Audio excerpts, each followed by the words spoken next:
Bismillahirrahmanirrahim. Assalamualaikum warahmatullahi wabarakatuh. Semangat pagi semua. Jumpa lagi dengan Pak Fadli. Insya Allah kita akan bahas materi mata pelajaran budaya kerja kelanjutan dari pembahasan yang kemarin, yaitu bab 1 KBM 2. Sebelum kita mulai, mari kita berdoa menurut agamanya masing-masing. Mudah-mudahan Allah Subhanahu wa Ta'ala memberikan pertolongan kepada kita, memberikan ilmu, sehingga apa-apa yang kita jalankan hari ini diberkahi oleh Allah Subhanahu wa Ta'ala. Berdoa dimulai. Bismillahirrahmanirrahim.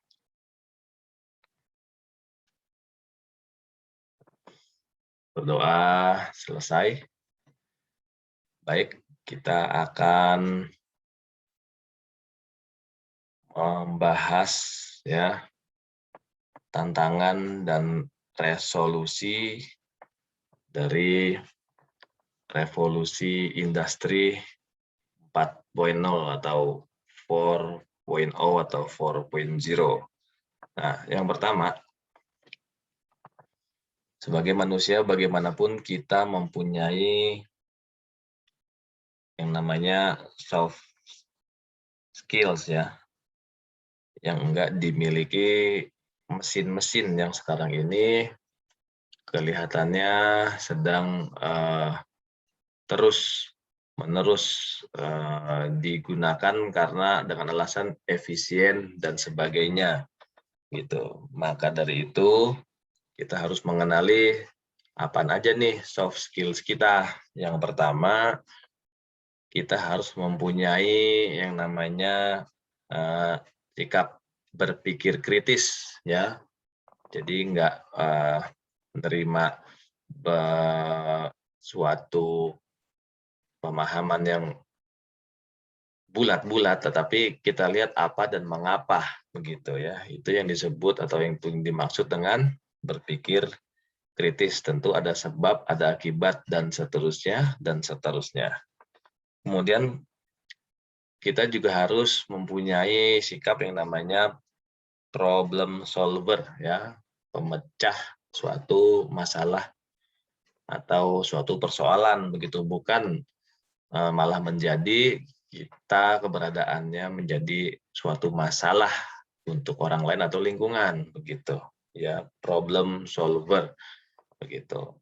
Kemudian oleh sebab kita ini adalah makhluk sosial dan juga makhluk individu, nah kita harus bisa mengemukakan pandangan-pandangan kita, membuat orang lain supaya bisa memahami atau mudah mengerti apa yang kita sampaikan. Dalam hal ini, tiap-tiap kita harus ada yang namanya kemampuan public speaking ya, berbicara di hadapan umum. Karena kita lihat dari judulnya aja ya, tantangan dan resolusi. Ya, kita bicara resolusi dulu nih, tapi nggak apa-apa karena kita udah tahu tantangan yang kita hadapi ini luar biasa begitu. Kemudian tiap-tiap kita juga pasti punya yang namanya kecerdasan sosial ya, kita memperlakukan manusia sebagai manusia, memperlakukan hewan sebagaimana mestinya dengan perlakuan yang baik ya kan. Tuh. Kemudian harus ada kita yang namanya sifat komunikatif ya, etika atau manners-nya itu ketika ada yang menghubungi kita, memang itu adalah pekerjaan kita, kalau memang itu adalah suatu job kita atau pekerjaan kita atau profesi kita, minimal 1 kali 24 jam harus ada respon, baru dinamakan itu yang namanya komunikatif begitu. Makanya harus tiap-tiap kita itu ada ya alat komunikasi supaya lancar ya, soft skill tadi. Kemudian hard skill kita juga harus punya, ada beberapa tapi kita ambil 3 aja. Hard skill itu adalah keterampilan atau kemampuan yang kita miliki berkaitan dengan pekerjaan yang kita jalanin. Yang pertama yaitu kepribadian ya, kepribadian ya diantaranya disiplin begitu. Kemudian misalkan punya kemampuan tertentu, kuat fisiknya kah, atau apakah, dan semacamnya gitu, itu masuk dalam hard skill ya, kepribadian. Kemudian yang kedua, kita harus benar-benar menguasai pengetahuan ya, ilmu yang memang kita itu mempunyai tanggung jawab di situ gitu. Misalkan untuk askep ya, asisten keperawatan ya, harus bisa caranya mengukur tensi darah umpamanya gitu. Melayani pasien-pasien sesuai dengan SOP, yang di hotel juga sama, yang di Kesos juga sama, di Boga juga, dan seterusnya begitu ya, harus punya knowledge gitu. Kalau di Boga contohnya menu knowledge ya, ingredients-nya apa. Nah, itu benar-benar harus di luar kepala ya. Di luar kepala, di dalam kepala. Ya, pokoknya benar-benar dikuasain lah, intinya begitu. Dan yang berikutnya, hard skill itu adalah kemampuan kita dalam mengoperasikan pekerjaan kita. Untuk yang sekolah teknik ya, STM, SMK jurusan mesin misalkan, harus bisa apa dan bagaimana caranya merakit mesin-mesin onderdil ya, spare part menjadi satu kesatuan itu, sehingga menjadi kendaraan yang utuh dan bisa berfungsi sebagaimana mestinya. Itu contohnya aja. Kemudian kita harus juga mengenali yang namanya 5R, kemudian juga kita terapkan ya. Ini mah gampang sekali dipahamin: rapi, ringkas, resik, rawat, dan rajin. Ya, silahkan dianalisis sendiri. Pak Fadli yakin kalian udah paham, nggak usah dijelasin. Dan berikutnya ada di sini K3 ya. Ada beberapa versi, ada yang bilang keselamatan kerja. Oh, kayaknya cuma 2. Ada yang bilang keamanan dan keselamatan kerja. Gitu. Ada juga yang bilang kesehatan dan keamanan kerja dan sebagainya. Pokoknya mah intinya itu kita kerja tuh yang pertama harus aman dulu, ya kan? Kalau aman udah pasti selamat. Begitu. Bagaimana caranya supaya itu bisa tercapai? Ada nanti analisis-analisis ke sana ya, supaya yang namanya K3 tadi bisa kita terapkan dengan sebaik-baiknya begitu. Karena ini adalah standarnya standar ya, protapnya protap begitu. K3.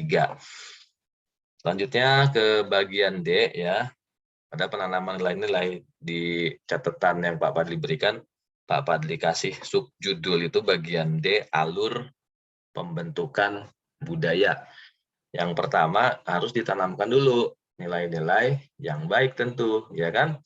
Gitu. Nilai-nilai yang nggak baik ya mana bisa kita membuat atau membentuk budaya yang baik. Setelah nilai-nilai ditanamkan, maka akan berkembang lagi, meningkat menjadi paradigma atau kerangka berpikir atau pandangan berpikir.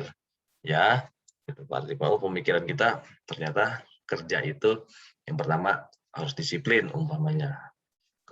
Kemudian kalau udah disiplin ya, yang namanya knowledge bisa diuber. Nah, kemudian udah disiplin dan knowledge sudah bisa diuber, ya dengan kita itu able because usual atau bisa karena biasa, ya karena terbiasa ya kita jadi bisa. Begitu, ya. Kemudian perilaku, ya dari paradigma itu menjadi perilaku, gitu. Udah perilaku kita udah berbuat seperti yang udah ditanamkan nilai-nilai positif tadi, meningkat lagi menjadi kebiasaan. Dari kebiasaan itulah, karena orang yang melaksanakan atau membiasakan hal tersebut cukup banyak, katakanlah ya lumayan banyak, ya minimal di lingkup ruang lingkup tempat kerja aja begitu, terjadilah yang namanya atau terbentuklah yang namanya budaya. Berarti budaya kerja dalam hal ini begitu.